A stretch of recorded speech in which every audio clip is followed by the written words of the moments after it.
see how your scalp mobility is too. I'm going to lift you up here. Real good flexibility. That's going to allow us plenty of leeway to work back here.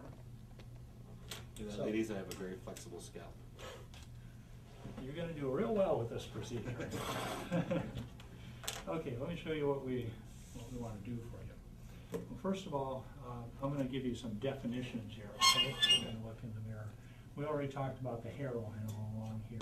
Right. Where your hairline meets up with the side here, we call that the corner. Okay. And if we draw a line from each corner up over the top of your head, we'd have a line about there. We call everything from that line forward to the hairline is the front. Mm-hmm. We're going to talk about that as the front. Then from that line to back about here, we call that the top. So from here to here is the top. Right. Okay. Then we've got this round area in the back. We call that the back. Right. Front, top, and back. Mm-hmm. Okay. We'll talk about those regions on the surgical plan here.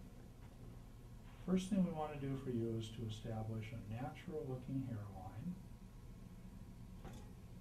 And then we want to start building density of the hair from that hairline back all across this area we defined as the front. To do that, I'm going to recommend for you, we would want to use a minimum of about 1,100 grafts. Ideally, if we want to get as much density as we can in one procedure, we're going to do more like about 1,300 grafts. Oh, okay. Anywhere in that range is going to look good. Obviously, 1,300 is going to be more hair than 1,100. Mm-hmm. Depends on your goals. If you want to go for as much hair as you can, you probably want to go for the 1,300. Okay. Our next step is to start building density across this area we call the top. We're going to work from front to back across the top there. This area here is the back. Mm-hmm. To fill in that top there, fortunately, is not going to take as much grafts as the front here. We really want greater density and we need more fullness in the front. You've actually got a good deal of hair already on the top there. We just have to add to that. Okay, for the top, I'm going to recommend anywhere from about 400 to 600 grafts. Okay. Okay. If we go for the maximum here, 1,300 and 600, we're already up to 1,900 grafts. Mm-hmm. That brings up the question, how many grafts can we get in one procedure? Yeah.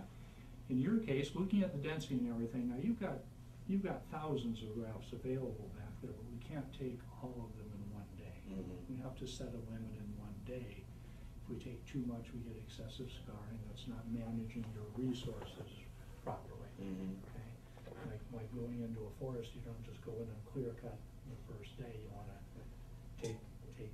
take the resources judiciously. Mm-hmm. Okay? So what we want to do in your case, we're going to limit the number of grafts we take in one day. I think we can probably expect about 1,800 to 1,900 grafts in your first day. Okay. Okay. We might actually get as much as 2,000, but let's set our goals realistically here. Okay. So I'm going to say for your first procedure, we'll plan on a maximum of 1,900 grafts. Okay. Okay. And we've got our 1,900 already set up here. Mm-hmm. If we do the maximum here, we could do a little less and still have a little room for the top. But generally, what I recommend for most guys to do a good job in this back here is probably going to take anywhere from 500 to 800 grafts. Okay. And what I'm going to recommend is just let's waive that till later. Okay. Okay. You have the option of getting a second procedure, even a third or a fourth if you want to, somewhere down the line. Mm-hmm. For the first procedure, we want to get really good hair in the front and the top.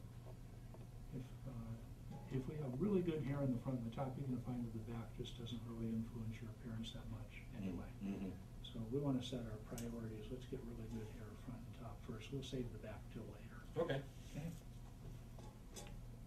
So let me just recap on your plan here. We've got you at a Class 5A. You have an excellent supply of donor hair back there. Good.